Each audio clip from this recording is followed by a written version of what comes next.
answer them. Our next panelist, Mary Lou Harrison, is the immediate past district governor of District 7070 in Toronto. In the Rotary world, Mary Lou is an assistant Rotary public image coordinator for Zone 24 East. She is a special advisor to Rotaract Canada for Rotary family engagement. Day to day, she is the administrator of St. Anne's Anglican Church, a National Historic Site, community arts center, and vibrant parish in downtown Toronto. She's going to provide an update from the Frontlines in District 7070. Her philosophy in Rotary and in life is we are stronger together. With that, please join me in welcoming Mary Lou. Mary Lou, it's yours.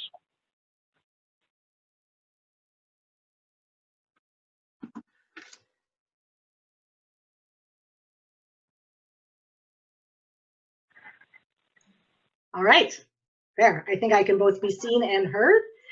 So thanks so much, Drew, for that fabulous introduction. And thank you to District Governor Christine for inviting me to participate. I'm super pumped to do that.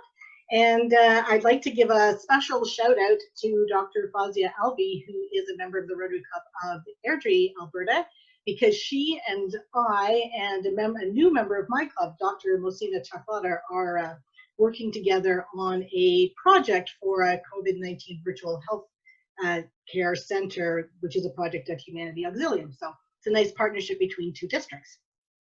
All right, if we want to bring up my slides, then I will get started.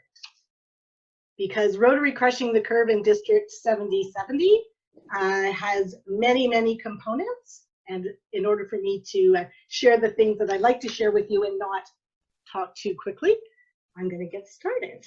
So this is Rotary Crushes the Curve, frontline responses from Rotary District 7070. And there are 8 strategies that I would like to share with you. We can have the next slide. Perfect. So some of you will have seen this hashtag Rotary Responds or might have used it in your social media. If you haven't, it is a common hashtag that we're using as Rotarians, so I would encourage you to use it. And these are some winning strategies. There are 8. So the next slide is our first winning strategy. And this is the strategy of turning to established relationships in a crisis. This is a project that you're seeing here by the Rotary Club of Etobicoke that has a very, very active hands-on committee. So this committee is already working with many, many community organizations.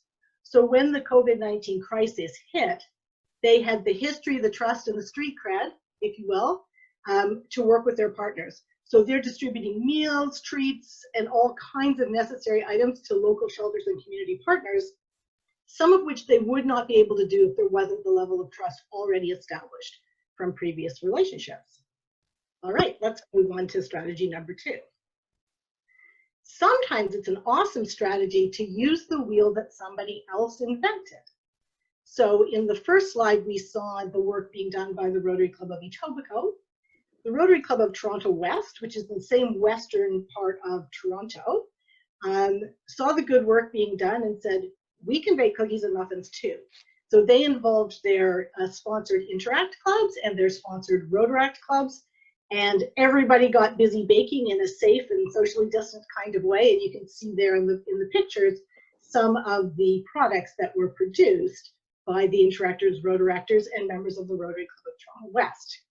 Here I want to add a personal note that my father, who has been a Rotarian since 1961 and is still an active member of Toronto West, has been locked into his facility, not able to leave. And he has been baking cookies in a toaster oven that I then go and pick up from him so he can contribute to the project. If you're wondering what the R&D is in the little parentheses there behind the strategy, that is not research and development, that is rip off and duplicate. We have a past district governor in our club who says you should be all engaging in R&D and not reinventing the wheel. All right, let's move on to the third strategy. All right, so this idea of focusing on collaboration instead of competition and pooling resources. So the Rotarian in the pink t-shirt, you'll see there that she's got a fantastic Rotary mask. She dropped it off at my house today. It's here, which works so much better than the one I created for myself out of a bandana from the district conference when I was district governor in 2018. You'll also see that she's holding up a bottle of hand sanitizer there. So Patty tells me that the Rotary Club of Toronto West has been trying to collaborate with the local BIA or Business Improvement Area for years. But the crisis comes along and all of a sudden the BIA is willing to talk to Rotary and work together. So what they're doing is they are creating care packages for businesses with very practical things in them, including the masks and the hand sanitizers. And you can't see it terribly well in the picture, but you'll see that everything is tagged or branded with the Rotary logo. All right, moving on to strategy number 4. Sometimes in a crisis, you can reimagine your partnerships and also find new ones. And if you can hear a little bit the emotion in my voice, this is because this is a super special story. So this is a story of the Rotary Club of Markham Sunrise that was inspired by Rotary clubs in Scarborough, that I'm going to talk about in a little bit. And they thought that they would like to feed frontline workers. They worked together with 3 very active women in the community who had created a group called Canadians Care. And the Rotarians thought, let's call the local restaurants on the main street and see if we can get them to prepare meals that we could distribute to frontline workers. So when Tina, who is in the red bandana in the photo, called one of the local main street businesses and asked if the business would be able to, the restaurant would be able to create 600 meals, the owner said, how can we possibly do that? We can't do that. We can't donate to Rotary right now, because he was used to Rotary asking for donations.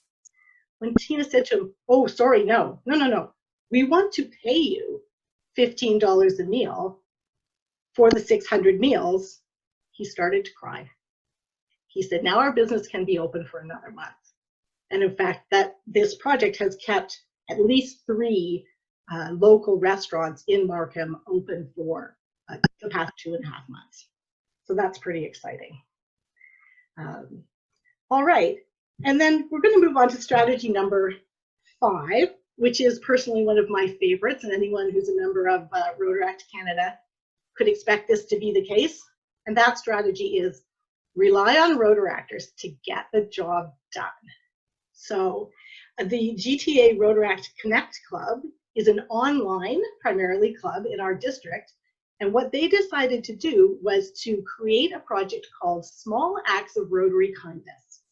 And in that project, they have been doing tremendous research into various community needs in our, in sort of the downtown and broader Toronto area, and then providing small amounts of funding to those projects. So for example, they called a local food bank and said, what do you need right now today?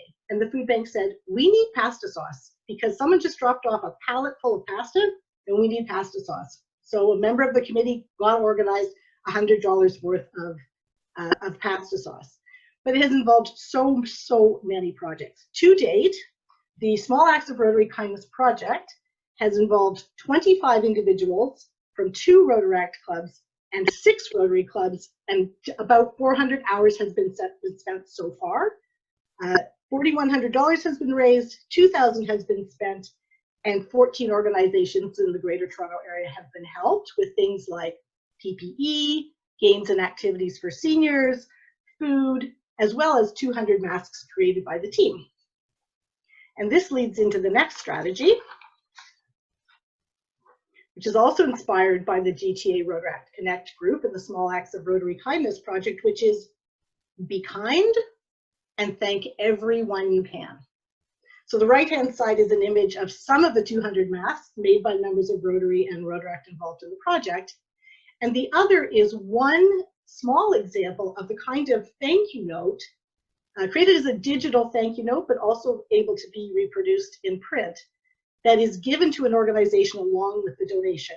So for example, to the 519, we provided dental hygiene supplies for hygiene kits the group was putting together, and also sent them a thank you for the work that they were doing to distribute that and the other things they do in the community. This has been also part of a very large social media campaign which, and as you can see there, is promoting both Rotary and Rotaract. All right. And this takes us to strategy number 7. Create more people of action. People want to help out in a crisis, but they don't always know how to do it. And Rotarians are pretty good at figuring out who needs help, what needs to be done, and finding ways to involve other people. And at no time, I think, has this been truer than now during the COVID-19 crisis. So this was a project that came out of a smaller project pre-COVID called the House of Neighbors Project.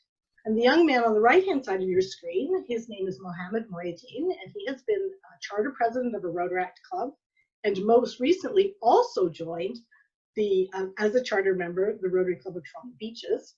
And he grew up in the Scarborough area of Toronto, which is the eastern part of the city, in a development of fairly low-income families. And we have a very large shopping center there called the Scarborough Town Center, where he worked for Adidas. The very roots of this project were providing shoes, Adidas labeled, shoes and backpacks to kids in the community who needed them. And when COVID-19 hit, this developed into a full-scale community feeding project that involved 3 of the 5 Rotary clubs in Scarborough. And I have to say here, the other thing that makes me a little potentially teary is that this includes promotion by a past president and also current sitting president of the Rotary Club of Scarborough, Twilight Susan, who herself was at home recovering from her own COVID-19 infection. And when she saw the need that the clubs had for other partners and for money, she got herself on the phone in between taking breaths to breathe and recover, and called everyone she knows to get them on board with this project. The project itself now is using the food that was on hand at Centennial College in their culinary program and in their food services facility that was going to go bad, and now purchased and donated items through using some of Centennial College's suppliers to create food boxes. And you can see from the picture on the left that these food boxes have lots of fresh fruits and vegetables, they have meat, they have dairy, whatever a large or even very large family would need.